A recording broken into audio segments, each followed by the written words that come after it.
네, 앉으시기 바랍니다. 지난 3월입니다. 성서 고고학계가 크게 술렁댔습니다. 이유는 예루살렘 남부에 위치한 유대 광야, 그 광야 한 동굴에서 성경 사본이 발견되었기 때문입니다. 두루마리 형태로 되어 있는, 만지면은 부스러질 것 같은 그런 두루마리 조각들이었습니다. 살펴보니 스가랴서와 나훔서였습니다. 처음에는 이 발견된 두루마리가 성경 원본이라고까지 생각한 것입니다. 하지만 방사성 탄소 연대 측정 결과 성경 원본은 아니고 2000년 전에 기록된 성경 사본으로 밝혀졌습니다. 여러분, 캄캄한 굴 속이었습니다. 그런데 그 캄캄한 굴 속에 엄청난 보화가 숨겨져 있었던 것입니다. 도대체 이번에 발견된 이 성경 사본을 값으로 친다면 어느 정도 될까요? 그러므로 값으로 칠 수 없는 보화가 그 캄캄한 굴 속에 소장되어 있었던 것입니다. 1947년 이런 봄이었습니다. 한 목동이 바로 이 지역, 유대 광야, 이 지역에서 양을 치고 있었나 봅니다. 그런데 양 한 마리를 잃어버렸습니다. 이 목동은 이런 양을 찾기 위해서 주변을 샅샅이 수색을 했습니다. 이렇게 수색하는 이 목동의 시야에 조그만 굴이 하나 보였습니다. 혹시 저 굴 속에 내 양이 들어있는 것은 아닐까? 목동은 다가가서 돌멩이를 하나 주워서 굴 속으로 깊이 던졌습니다. 그러자 저 안에서 쨍그랑하고 소리가 나는 게 아닙니까? 무엇이 깨지는 소리일까? 이 목동은 궁금한 마음으로 그 굴 속으로 들어갔습니다. 들어가 보니 제법 널따라한 공간이 있었고, 그 공간에 큰 독 항아리가 8개가 가지런히 놓여 있었습니다. 그리고 그 독 안에는 두루마리가 가득 그 안에 담겨져 있었습니다.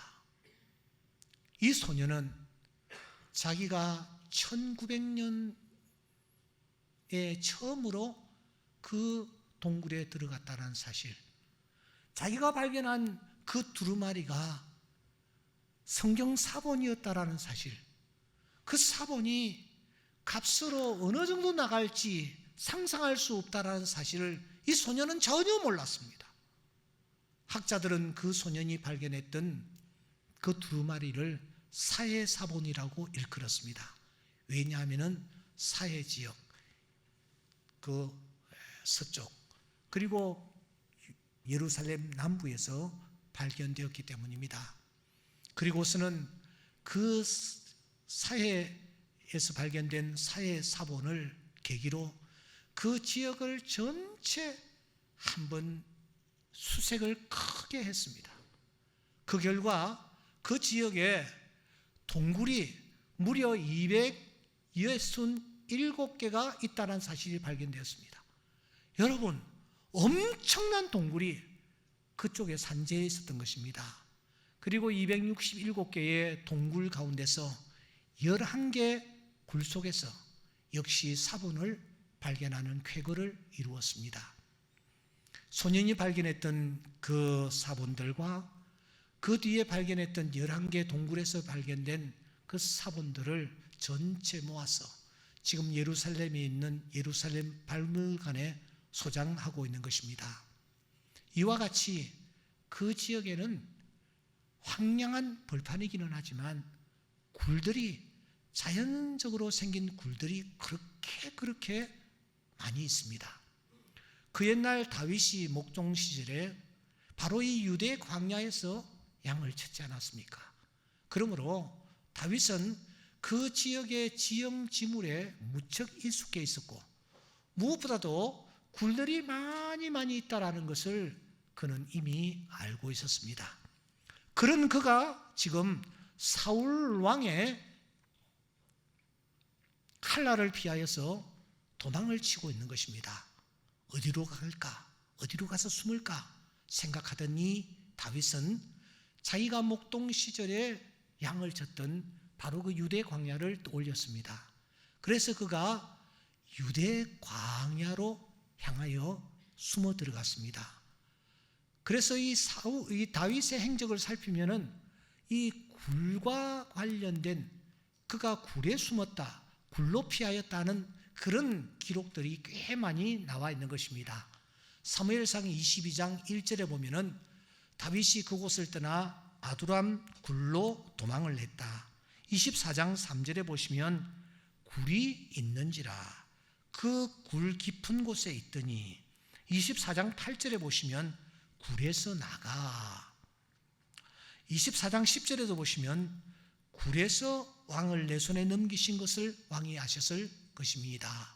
이렇게 이 굴과 관련된 여러 사건들이 계속하여 이어지는 것을 발견하는 것입니다. 누군가가 사울에게 다윗이 유대 광야 엔게디 그 지역에 숨어 들어갔다라는 정보를 제공했습니다. 그러자 이 사울은 지체하지 않고 블레셋과 싸우던 군사 3,000명을 빼내어서는 다윗을 잡는 이 일에 동원을 합니다. 여러분, 다윗 한 명이에요. 그 한 명을 붙잡기 위해서 정예 군사 3,000명을 동원하는 것입니다. 이것은 무엇을 의미합니까? 사울이 얼마나 다윗을 증오했으며 다윗을 잡아 죽이려고 마음으로 의지를 불태우고 있는지를 우리가 넉넉히 짐작할 수 있는 것입니다. 사울이 군사를 풀어서 지금 자기 곁으로 달려오고 있다라는 소식을 접한 이 다윗은 급히 몸을 숨기되 어디로 숨겼느냐? 그가 그쪽에 위치한 많은 굴들 가운데서 한 굴에 숨어 들어갔습니다. 24장 3절에 보면은 길가 양의 우리에 굴이 있는지라, 다윗과 그의 사람들이 그 굴 깊은 곳에 있더니라고 말하고 있습니다. 다윗이 지금 굴 속에 들어갔습니다. 숨을 죽이고 있습니다. 그런데 그 굴 속에서 이 다윗이 도대체 무엇을 하고 있었을까요? 사울 왕의 칼날을 피하여 굴 속에 숨어 들어갔습니다. 그래서 그가 지금 벌벌 떨고 있나요? 숨을 죽인 채 위기가 지금 벗어나기를 기다리고 있습니까? 터널이 아니고 굴입니다. 터널과 굴의 차이점은 무엇입니까? 똑같은 모양이지만 터널은 통로가 있습니다. 출구가 있습니다. 그러나 동굴은 여러분 출구가 없습니다. 안으로 들어가면 들어갈수록 막다른 지점에 이르게 됩니다. 다윗은 터널에 지금 숨어 있는 것이 아니라 굴에 숨어 있는 것입니다.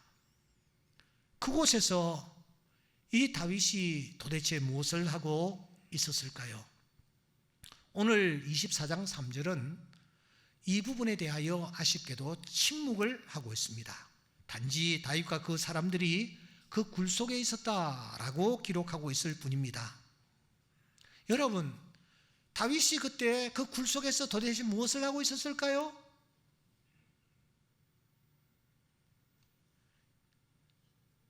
이사야 선지자는 우리에게 참 중요한 정보를 제공합니다. 성경은 서로 짝을 이루고 있다라고 말입니다. 34장 16절에 보시면 너희는 여호와의 책에서 찾아 읽어보라. 이것들 가운데에서 빠진 것이 하나도 없고 제 짝이 없는 것이 없다. 이게 무슨 말이냐 하면은 우리가 들고 있는 이 성경은 짝이 있다. 이 말은 서로가 서로에게 보완하고 있다 하는 것입니다. 이 부분이 잘 이해가 되지 않을 때 저 부분을 잘 찾아서 읽어보면 그 부분이 이해가 된다라는 것입니다. 이 부분의 부족한 부분은 저 부분에서 채워주고 있다라는 것입니다. 그렇다면 여러분, 오늘 사무엘상 24장 이 사건, 다윗이 굴속에 들어가 있는 이 사건과 연결되어진 이 말씀과 짝이 되는 말씀은 도대체 어떤 말씀일까요?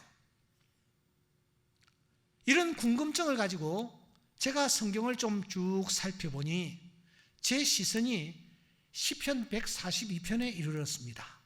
왜냐하면 이 시편 142편에 보면은 표제에 다윗이 굴에 있을 때에 지은 시라고 기록하고 있기 때문입니다.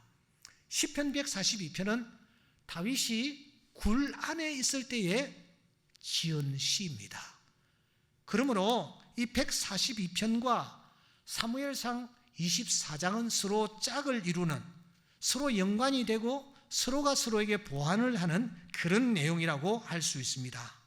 여러분, 이 142편을 통해서 다윗이 그때 그 굴 속에서 도대체 무엇을 했는지 우리가 넉넉히 짐작할 수가 있습니다. 그때 그가 무엇을 했습니까? 142편 1절 다 함께 읽겠습니다. 내가 소리내어 여호와께 부르짖으며 소리내어 여호와께 간구하는도다. 2절입니다. 내가 내 원통함을 그의 앞에 토로하며 내 우환을 그의 앞에 진술하는도다. 여러분, 그때 그 굴 속에서 다윗이 무엇을 했습니까? 소리를 내고 있습니다. 그가 그곳에서 무엇을 하고 있습니까? 부르짖고 있습니다. 토로하고 있습니다. 진술하고 있습니다. 이 모든 표현들은 그가 입을 열어서 크게 말을 했다, 목소리와 관련된 단어들입니다. 지금 여기가 어디입니까? 그가 어떤 처지에 놓여 있습니까? 당연히 그 굴 속에서 숨을 죽여야만 합니다. 인기적 조사도 내어서는 되지 않습니다. 왜냐하면 자기의 생명을 찾는 사울이 지금 그곳을 향하여 달려오고 있기 때문입니다. 그런데 그 굴 속에서 이 다윗이 너무나 상식 밖의 행동을 하고 있지 않습니까?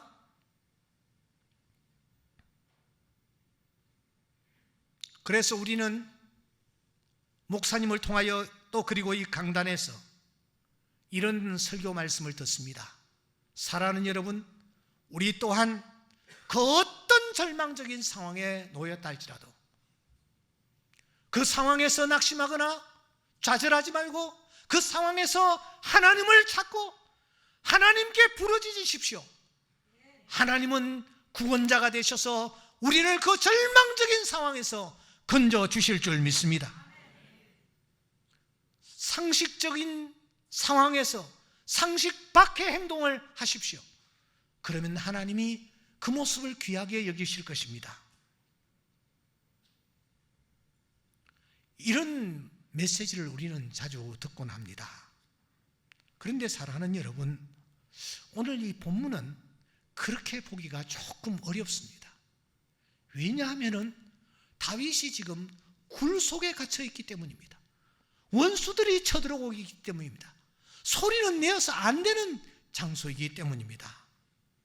그렇다면 여러분, 이 본문 1절과 2절은 도대체 어떤 메시지를 담고 있는 것일까요? 저는 그보다 더 깊은 뜻이 이 말씀 속에 담겨져 있다라고 확신합니다. 여러분, 2절을 한 번만 더 같이 읽어보겠습니다. 내가 내 원통함을 그의 앞에 토로하며 내 우환을 그 앞에 진술하는도다. 2절은 너무 억울하고 너무 답답하고 너무 괴로운 이 다윗이 하나님 앞에 기도하는 것이 아니라 여러분 땡깡을 부리고 있는 듯한 모습이지 않습니까? 지금 억장이 무너지고 있다는 것입니다. 어떻게 이럴 수가 있느냐라는 것입니다. 어떻게 이런 일이 나에게 일어날 수 있느냐라는 것이죠. 하나님의 뜻대로 하나님의 말씀대로 살아왔는데 왜 나에게 이런 일이 일어나느냐는 것입니다.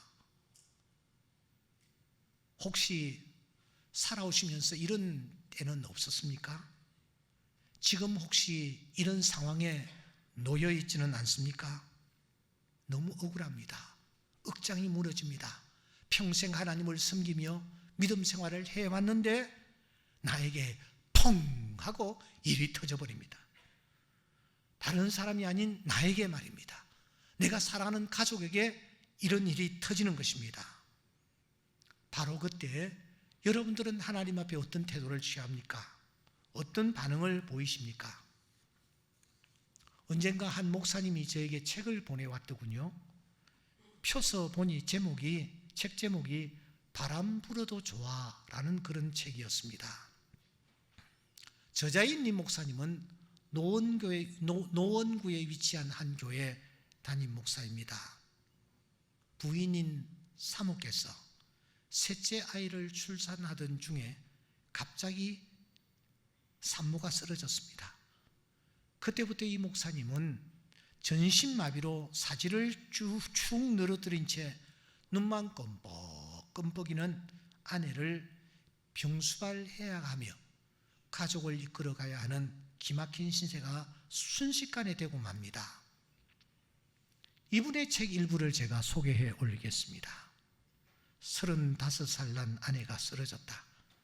느닷없는 추락, 이제 뒤집힌 배 안에서 숨쉬는 법을 배워야 했다. 이름도 몰랐던 질병과 맞닥뜨렸고 쓰러진 아내를 돌보는 일이 나의 주된 일상이 되어갔다.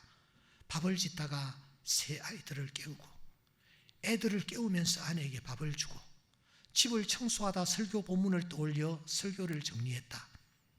이 상황이 언제 끝날이라는 그 어떤 약속도 희망도 없다.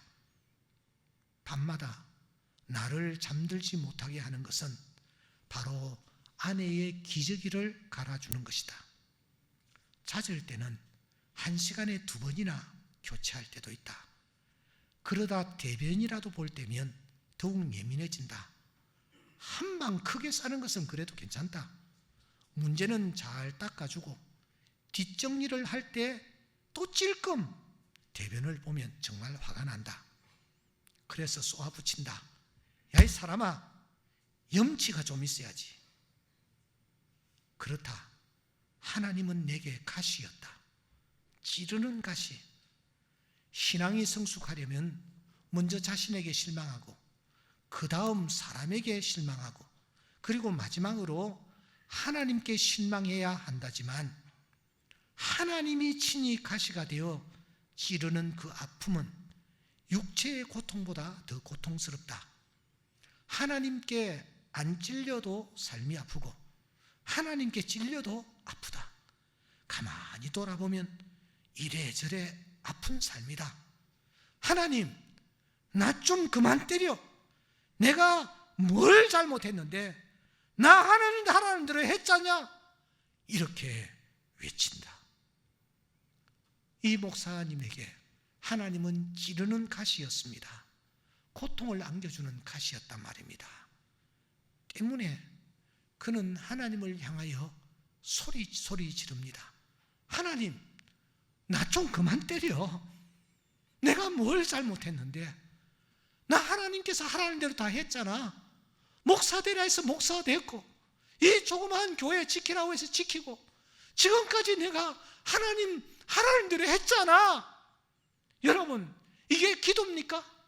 이걸 기도라고 할 수 있나요? 이건 기도가 아닙니다. 하나님을 향한 원망이요, 하나님을 향한 절규에 가깝다고 할 수가 있습니다. 이 목사님은 지금 캄캄한 굴 속에 있습니다. 그 속에서 기승전결이 뚜렷한 오 거룩하신 아버지여, 이런 기도가 나오지 않는 것입니다.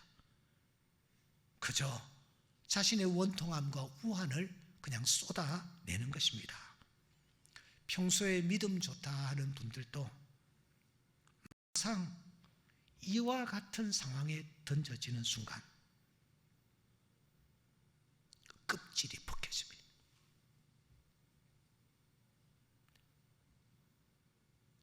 한풀 벗기면 모두 다 50보 100보입니다. 그 사람의 본색이 드러난단 말입니다. 지난 6월입니다. 급하게 연락이 왔어요. 목사님이 어떻게 하면 좋겠습니까?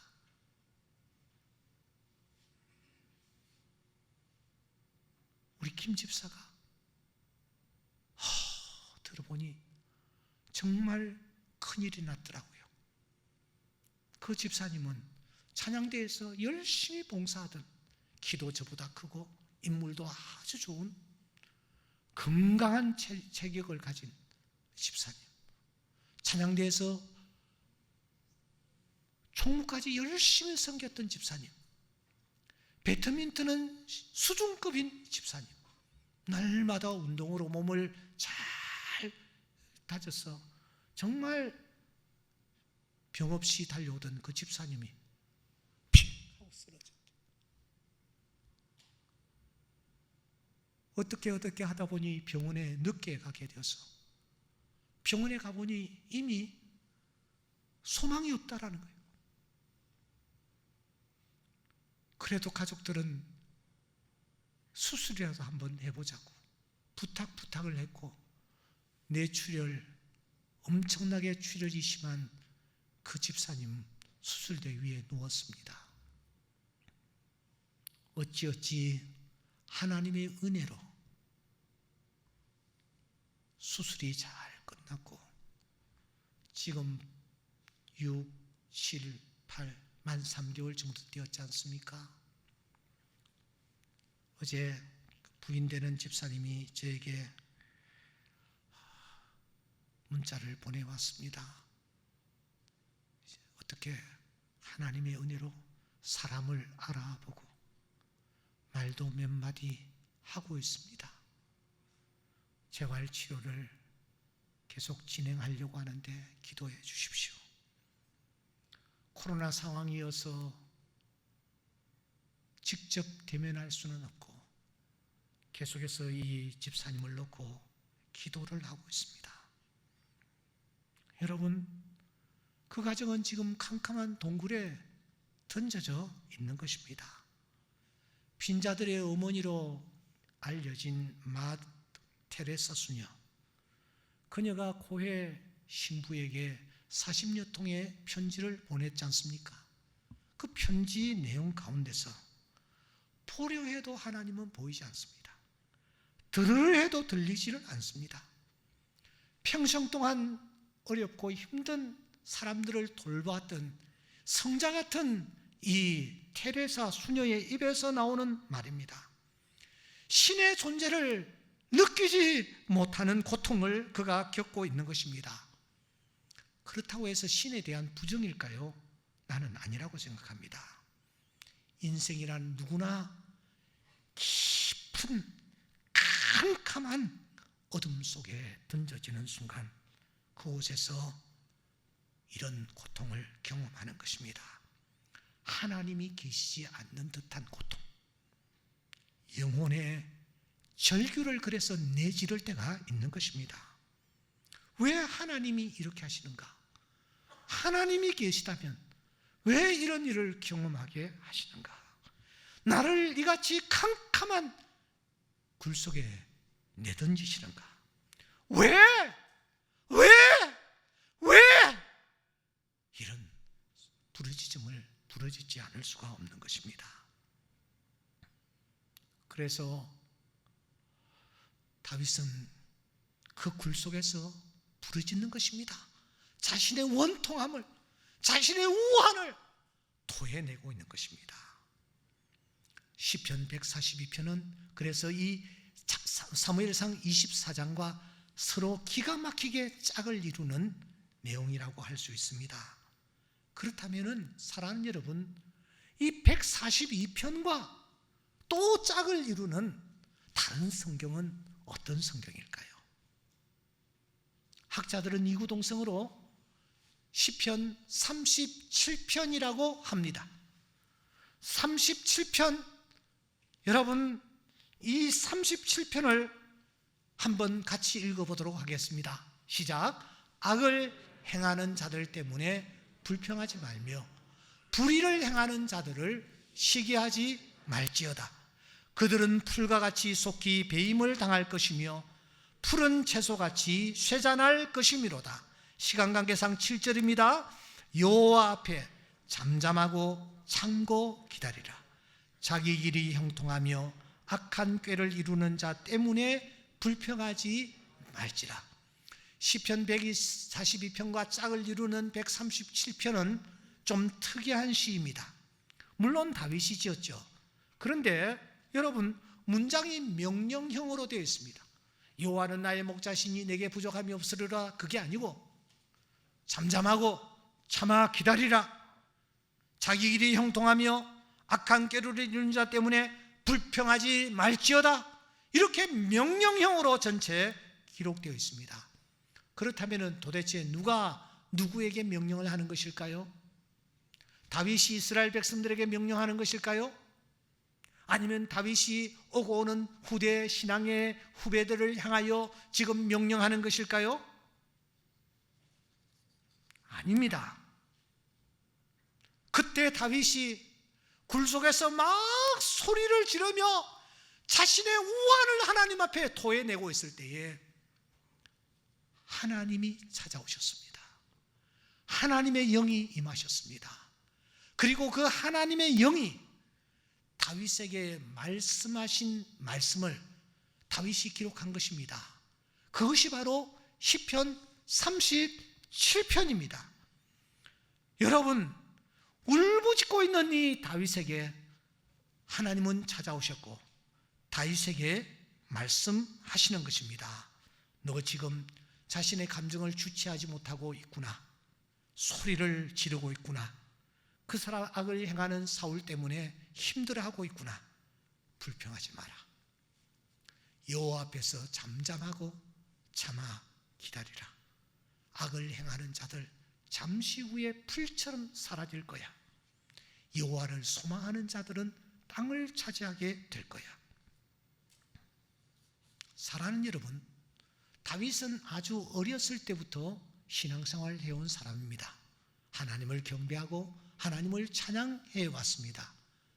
하지만 이 다윗이 결정적으로 하나님을 만나고 하나님의 음성을 들은 때는 도대체 언제일까요? 사무엘상 16장, 17장, 18장, 19장, 20장, 21장, 22장, 23장 전부 다윗의 행적을 소개하고 있습니다. 그런데 이 8장을 아무리 살펴봐도 다윗이 하나님을 만난 흔적이 없습니다. 하나님을 만나지 못했어요. 그런데 언제 이 다윗이 하나님을 만났는가?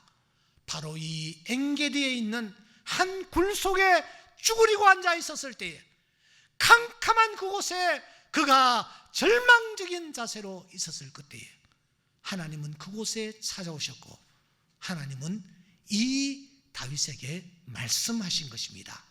그래서 시편 37편이 시편 142편에 여러분 짝이 되는 것입니다. 하나님은 그때 하늘의 영광스러운 보좌를 땅에 가지고 내려오셨어요. 굴 속에 가지고 내려오셨어요. 굴 속에 그 영광스러운 보좌를 펴셨습니다. 그리고 그 보좌에 앉아 다윗에게 말씀하십니다. 불평하지 말아라. 악한 자들 때문에 불평하지 말아라. 그들은 속히 배임을 입게 될 것이다. 사랑하는 여러분, 이때 이 다윗은 너무너무 놀라운 그 광경 앞에서 그가 어찌할 줄을 몰랐습니다. 그리고 잠잠하라, 불평하지 말라 하는 이 말씀 앞에서 그가 반응을 하는 것입니다. 어떻게 반응을 합니까? 바로 이 시편 37편과 짝이 되는 말씀이 시편 62편입니다. 62편 우리 다 같이 한번 읽어보겠습니다. 시작. 나의 영혼이 잠잠히 하나님만 바라며 나의 구원이 그에게서 나오는도다. 오직 그만이 나의 반석이시요 나의 구원이시요 나의 요새이시니 내가 크게 흔들리지 아니하리로다. 그는 가슴을 펴고 자신의 이 가슴을 두드리면서 이렇게 말합니다. 나의 영혼아 잠잠히 뭐요? 하나님만 바라라. 물은 나의 소망이 그로부터 나오는도다. 이 가사를 여러분 배경으로 지어진 좋은 찬양이 하나 있죠. 우리 같이 한번 가슴에 손을 얹고 이 찬양 한번 같이 들렸으면 좋겠습니다.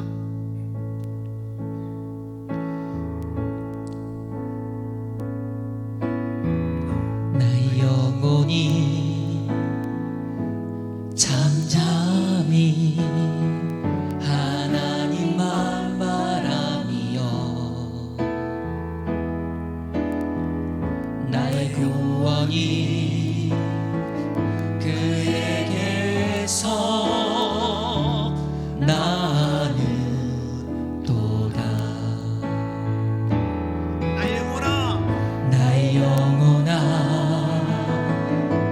잠잠히 하나님만 바라라. 나의 소망이 저에게서 나는 도다.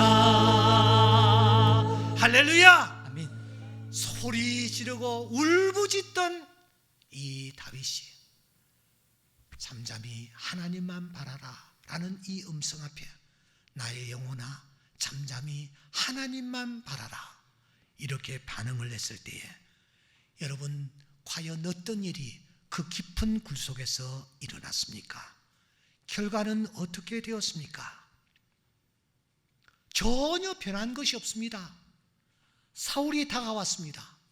다가와 그 많은 굴들 가운데서 하필이면은 다윗이 숨어있는 그 굴로 진입하는 것 아닙니까? 뚜벅뚜벅뚜벅 사울의 발자국 소리가 지금 들려오고 있습니다. 하나님께서 잠잠히 하나님만 바라라고 하기에 하나님만 바라고 있는데 아무런 변화가 없습니다. 아무런 일도 일어나지 않습니다. 오히려 사울이 지금 다윗이 숨은 굴 속으로 들어오고 있는 것 아닙니까? 그런데 그 상황에서 다윗은 잠잠히 하나님을 바랍니다. 끝까지 하나님을 바랍니다. 그때 어떤 일이 일어났습니까? 사울이 굴 입구로 들어오는데 갑자기 일이 터집니다. 여러분 3절에 보시면 사울이 뭐요? 뒤를 보러 들어가니라 그렇게 했습니다. 레겔이라는 이 단어를 놓고 해석이 분분합니다. 여러 해석들이 있는데 그 중에서 최근에 정리된 내용은 이 뒤를 보러 들어가니라 이게 뭐냐?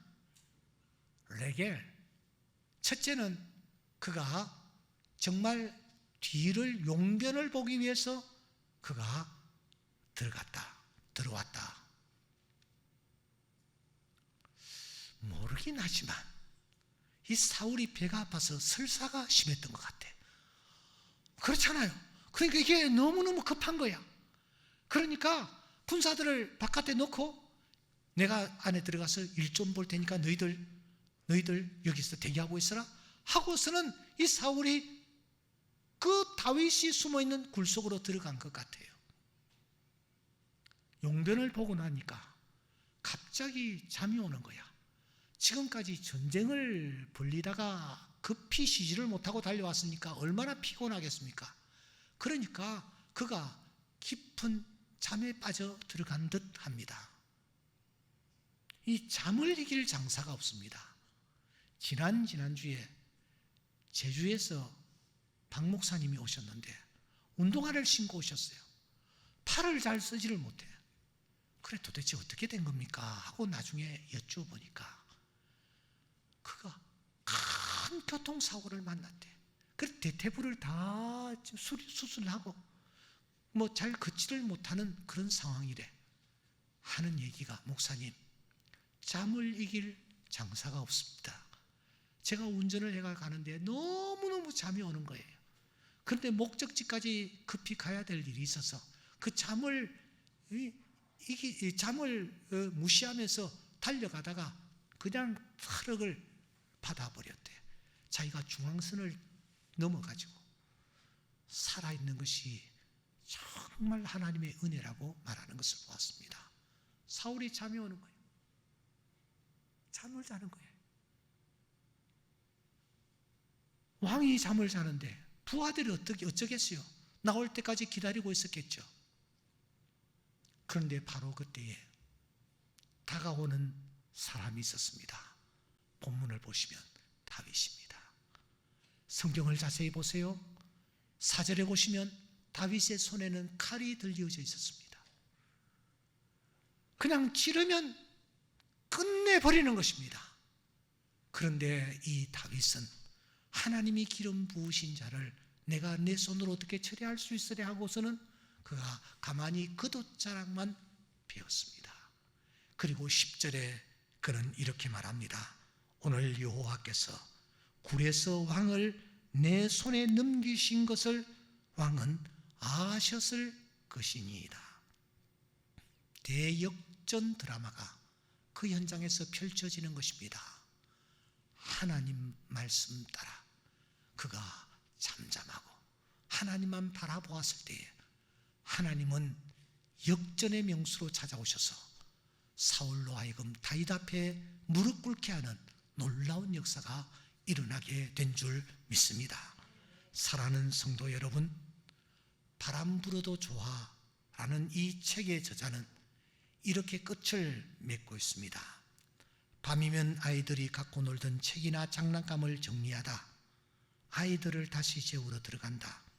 다시 또 나와서 거실 정리를 하다 보면 속에서 울컥 성질이 난다. 하루 종일 뒷바라지 하는 내 모습이 너무 싫어서 말이다. 저들을 다 깨워서 정리하고 자라고 할까? 혼자서 분노에 가득 차 온갖 생각을 하며 주섬주섬 물건을 치운다. 허리 굽혀 걸레질을 하다. 그런데 그만 욱 하고 무릎을 꿇는다. 나도 내 뒷바라지 하기가 너무 힘들다 하는 주님의 음성이 들렸기 때문이다. 그렇다.